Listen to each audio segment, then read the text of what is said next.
Hello, welcome to COS Indiana Live. There's never been a more important time in our history than now if you believe it's time to stand up and be free. Stay tuned and come back every Monday at 7 p.m. as our state director and host, Dale Parrish, present the need for self-governance. Our COS Indiana vision statement is to build a grassroots community of Hoosier citizens and legislators dedicated to the constitutional concept of self-governance. So, take it away, Dale. Well, thank you, Maringo Mike, and good evening, everyone. Welcome back to our Monday evening broadcast here for Convention of States Indiana Live.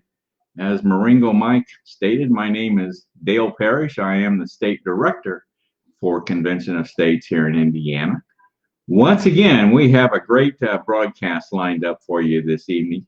And I truly do think we have a special one for you tonight. Of course, they're all special. I'm a little bit biased. But as I've tried to communicate to all of you that we're trying to recognize more and more of our leadership personnel in roles that we consider self-governance, because that's what Convention of States is really all about, is self-governance. So every opportunity that I can come across to bring to you one of our individuals in a leadership position in Convention of States here in Indiana that is exercising and showing and providing an example of self-governance, we're going to try our best to bring that individual on. And we have one of those individuals with us tonight. His name is Rick Lyon. He is our state events coordinator. So he and his wife were on our broadcast here just some weeks ago. You'll recognize him when he comes back on this evening. So let's go through the segments of the broadcast that we're going to go through tonight. And of course, the first segment is the discussion topic or topic of discussion. And like I said, tonight we have Rick Lyon with us. We're going to talk to him about what he is engaged in his community and in self-governance. Now, after we're finished with Rick, then I'll bring up my PowerPoint and share some information with you on how things specifically about Indiana and some information that will be helpful to you here in Indiana, as well as some numbers as to how we're doing, how we're performing as a state.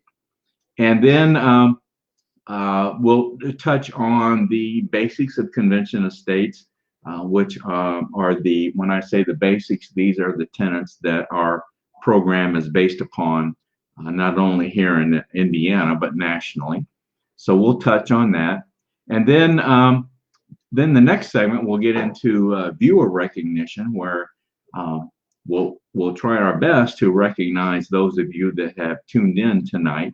And if you are a viewer and if you have tuned in to watch us and you want to make a comment or ask a question, then please feel free to do that in the chat section. I'll do my best to get you up here on the screen. Then the final segment is what I call the invitation. This is the segment where I basically, I wrap things up. I'll tell you what we're going to do on the next broadcast on next Monday evening.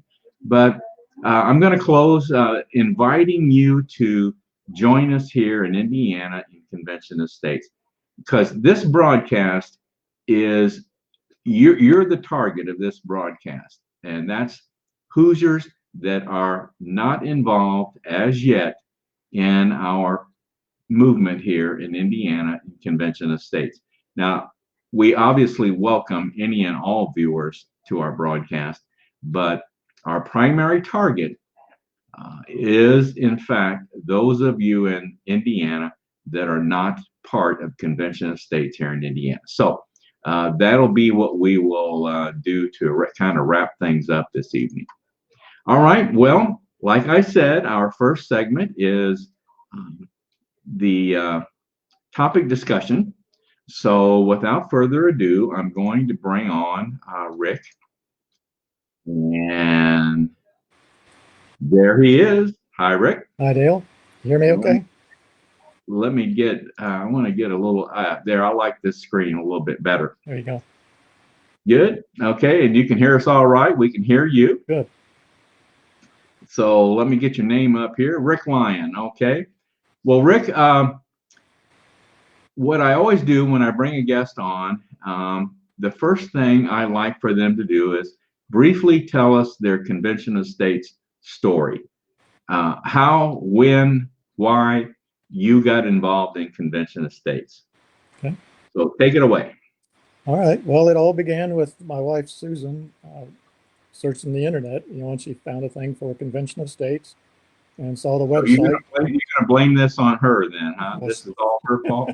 well, sure. Okay. But so she saw it on there and she really liked what she saw. And I read it too. And the three tenets of the Convention of States, I certainly agreed with. And so I saw where they had, job openings, position openings, and I'm retired now, and thought, well, this might be something I can get in and help make a difference in the world. And so I saw an opening for the event coordinator, which was something I've got experience with through some other nonprofit organizations I'm involved with. Okay. So that's how I got started. And last month we did a leadership summit that went really well with Mark Meckler. So I think we're off to a good start. So that's how I got involved. Yes, we are. And Rick's very much involved in planning our next major event, which is an annual strategy meeting that we go through here Yeah. And of course, this time we'll be making plans and setting objectives for 2021, which I hope turns out to be better than 2020. Let's hope. So, yeah, Rick has really been a great addition to our team here in Indiana, and we're very, very happy to have him here with us. Well, Rick, as I said, I want to I want to recognize those individuals like yourself that are engaged in self-governance. So, what is it, Rick, that you're doing in self-governance where you live? Well, the thing I've gotten involved with is a program called Volunteers in Police Service. They call it the VIPS here in South Bend, Indiana. And it all began, again, Susan saw on the Next Door app that we have for our neighborhood. They were making an announcement of a South Bend Citizens Police Academy. And I thought, well, that sounds interesting. So I went to that, and it's an 8-week course that you take. We met every Tuesday night for 2.5 hours, and the police would come in and tell us different things about the police department. Okay, now, back up, right? Folks. If you missed this, Rick is a volunteer policeman in South Bend, Indiana. Mm-hmm. I don't know that.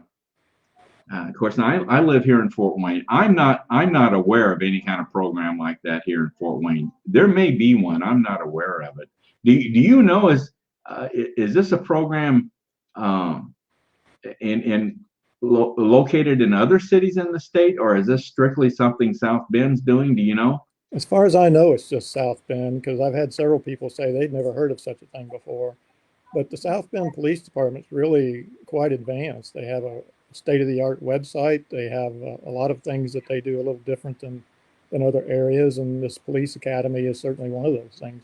I've not heard of it anywhere else, and I've not met anybody else that said, "Oh yeah, we've got one in our area too." So as far as I know, it's just a South Bend thing, but it's a very good program that all cities, any place you have a police force, you should have, I think, to help people understand really what the police are about, what they do, and how they do it. Now, Rick, what's the time frame? When did you initially reach out to get involved in this? The police academy was last fall. I don't remember exactly, but I applied for the volunteers and police service. I applied for that in November. I was accepted in December, and then began training right after the first of the year. And I spent 3 months in training, and then was signed up to. I'd completed my training and was signed off to go on my own, just as the coronavirus thing hit, and just as some of the police shooting up in Minneapolis and things like that hit. So this all you got involved in this all before all this going on that Right. we're seeing now, before that all started. Yeah, that was all before all that, and but since then it's just been they haven't let us go out because they think it's too dangerous for volunteers to be out right now. They don't want us Right, out taking the chance. right. Now you actually get to drive a police car, and I guess that was all part of your training, right? Yes, yeah, we have a patrol car, and it says on the side VIPS rather than, the real patrol car has SBPD, South Bend Police Department. Ours has VIPS. So, but it looks just Oh, like a patrol car. It's got lights, sirens. It's equipped just like a police car, except we don't have any weapons. But we carry a police radio. We're in touch with the dispatch. We're listening to the radio chatter with all the officers that's going on. so It's very, they even have a dedicated police car for this program. yeah, they actually have six VIP police cars, I believe it is, four to Six of six. them. Yeah.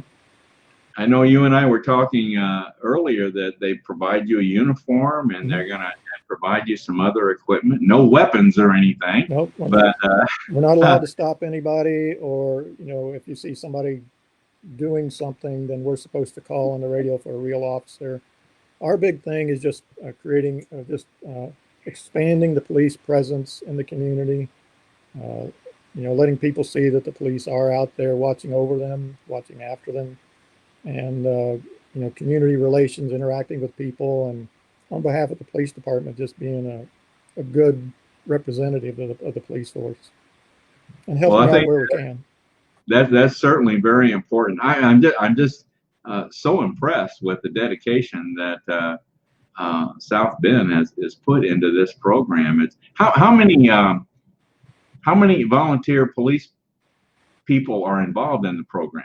Do you know? I'm not sure exactly, but 18 to 20. And some of them have been in the program for many years. They have a lady, actually have a lady that's like 90 years old, and she goes in once a week to scan documents. As you can imagine, the Oh, police department has a lot of documents that need to get entered in their computer. So she uh-huh. goes in, and that's what she does. So, Okay. Yeah, I thought you were going to say 90 years old and she's out on the oh, street. no. No, but Well, that there's several people involved, of all different ages.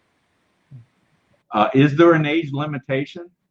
No, there's no. I think you have to be 18 years old, of course, and you have to be able to pass a background check. Okay. And All we right. have one young girl that just started the same time I did, and she's actually in college, and she's trying to get into forensics, so she's doing this VIP thing to Oh, okay. learn about the police department and get involved. Okay. So, and then we have some that are older, some middle aged. So anybody can really do it, you know. Okay, now there's a couple specific things that we had identified that you do when you're in this program. You want to talk about those? The first one is what you call shop talk. Shop talk is one of our main focuses. Uh, People who own stores in South Bend can request this service from the police department. And what we do is on our patrol, the South Bend city is divided up into 4 patrol areas. And when we go out, we pick one of those areas and spend our time driving around. And we have a list of stores that we stop in. And with the Shop Talk program, we go in and contact the manager, let them know we're there. And then we just walk through the store, trying to, again, create a police presence to hopefully prevent shoplifting, that sort of thing. And we park the car out front so that, anybody that might be considering doing something, robbing the store or whatever, I suppose, know that there's police in the area. But our store owners sign up for that, and we will stop in, check with them, and then walk the store and just let people know the police are there and watching. That does make a difference. I know it does. Yeah, When you see a police car or you see you know that there's a police presence there. yep. Now All about visibility. Yeah. that's yes. Now you mentioned something on Blue Book. Tell us about that. A Blue Book is a program that's very similar to Shop Talk, but in this case, it's mostly convenience stores or like dollar stores, those sort of things that have higher crime levels. And we will go in, and it's actually a blue book, notebook, a blue notebook. And we'll go up to the counter and ask the person, we're here to sign the blue book. And they'll give us the book. We sign in our number, which my number is VP23. So I'll put VP23, Rick Lyon, the time and date I'm there. And then that just shows that we've made a presence there to the store owner. And again, it's all about having that visibility there. Excellent, excellent. Okay, all right. Well, you know, I to wrap things up, I had asked you to tell me why you got involved in this. So you want to wrap it up here and tell me what are you trying to do here? I'm just trying to help out. You know, the police department's not all about just chasing bad guys. And, you know, these officers are out there trying to do a good job. They're people who want to serve the community. They want to do a good thing. They want to help people. They want to, you know, watch over people and help take care of them when they have difficulties. You know, it's all about most of us see police officers as chasing bad guys, and that's certainly part of it. But there's a lot more to it. You know, they have a program where the police officers get involved with people who are in gangs. There are I think 4 or 5 major gangs, they said, here in South Bend.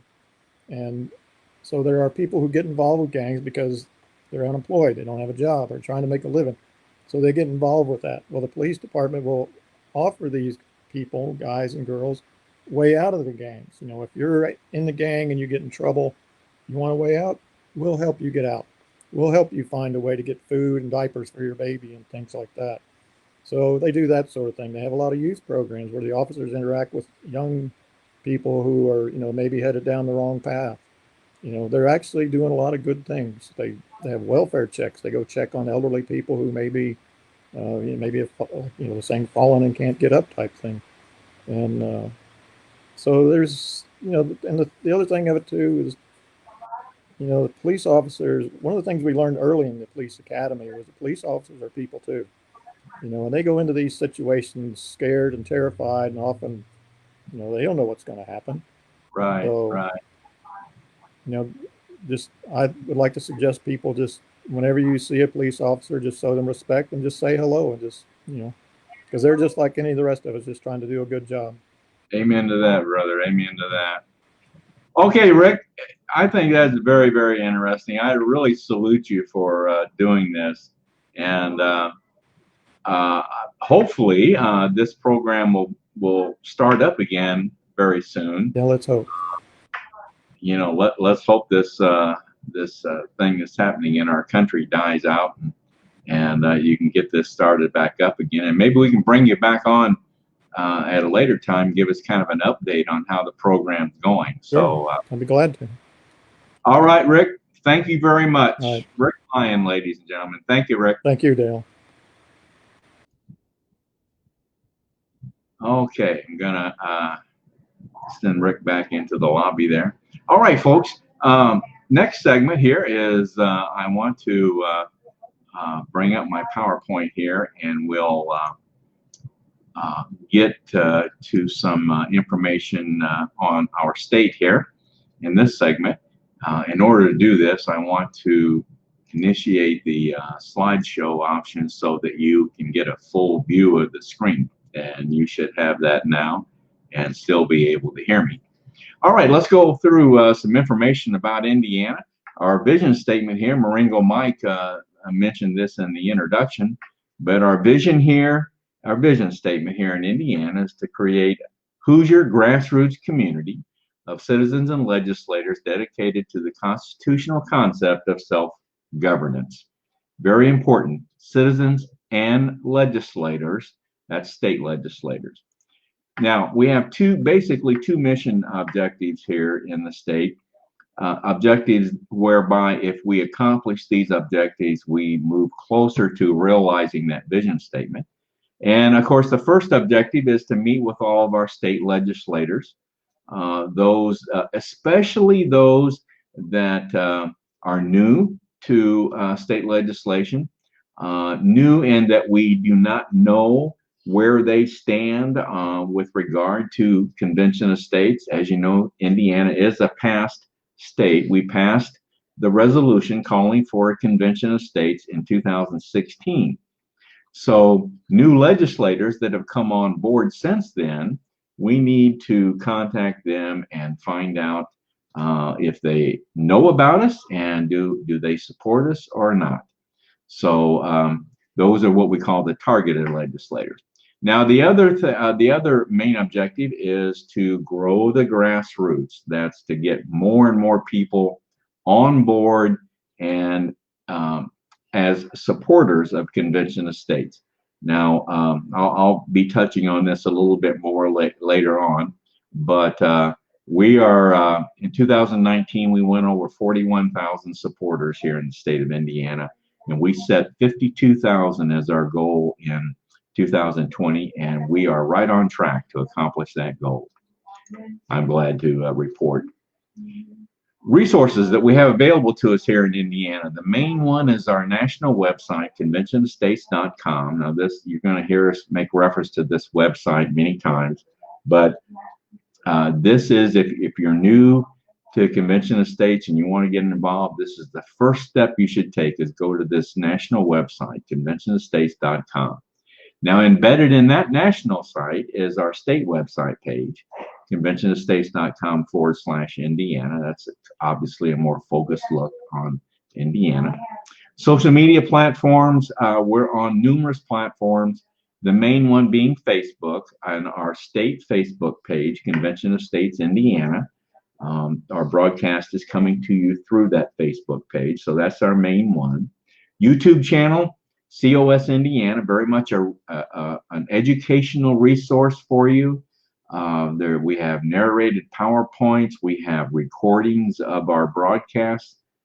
We also have links to a podcast that our legislative liaison, Paul Phillips, does. You've seen Paul on previous broadcasts where we've had him on to join in discussion.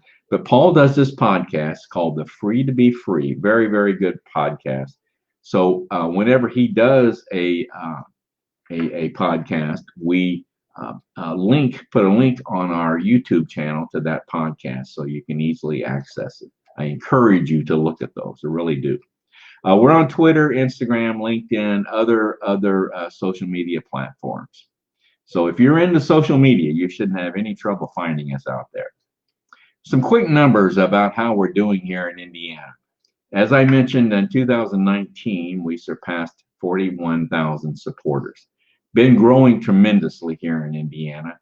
And in 2020, we set our goal at 52,000 supporters, and we're well on target to reach that.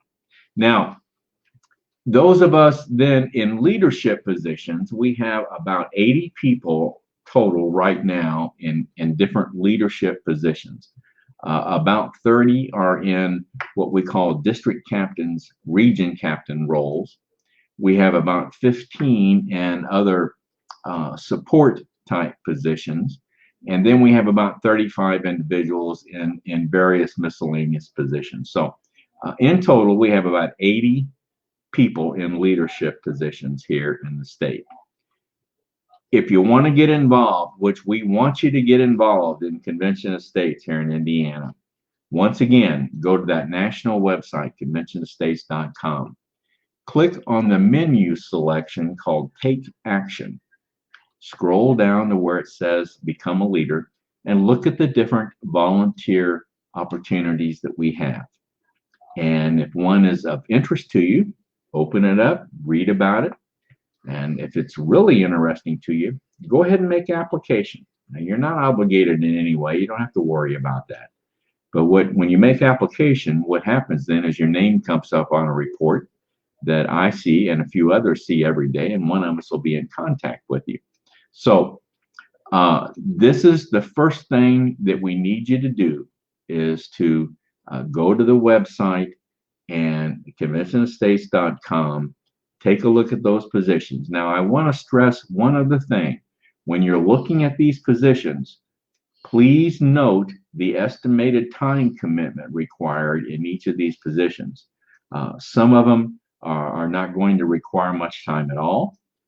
Others are going to require more time. And you're the only one that knows how much time you can or are willing to commit to convention of states. So be very conscious of the time commitment when you look at these different positions. All right. The basics of convention of states: the problem, the solution, and the plan.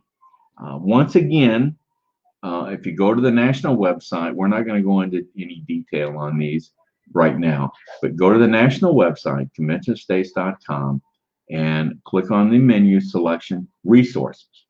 There you'll find a wealth of information on the basics. As a matter of fact, there's a very, very nice video right as you go on to this page.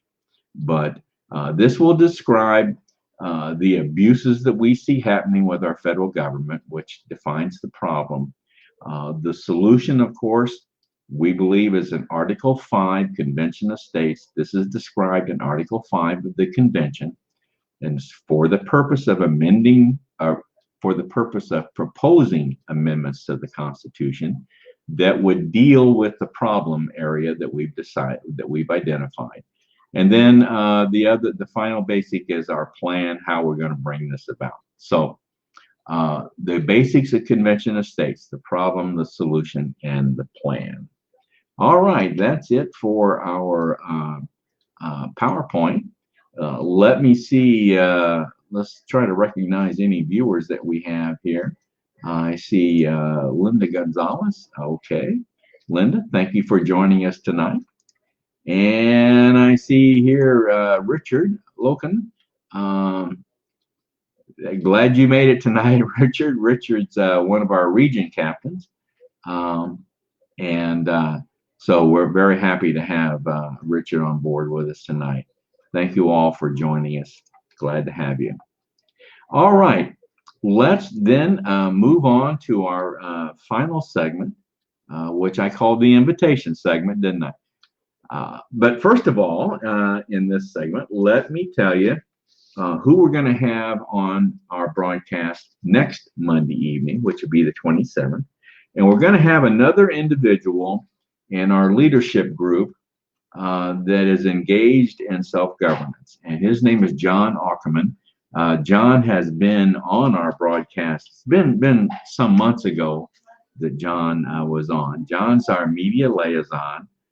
John basically administers our Facebook page and also coordinates the individuals we call social media warriors here in our organization. These are the people that interact with the various social media platforms that we have. But so John does a lot of things actually that would qualify for self-governance, but he's taken on just recently. He became a precinct committeeman. Precinct committeeman. Let me try and say that the best way I can.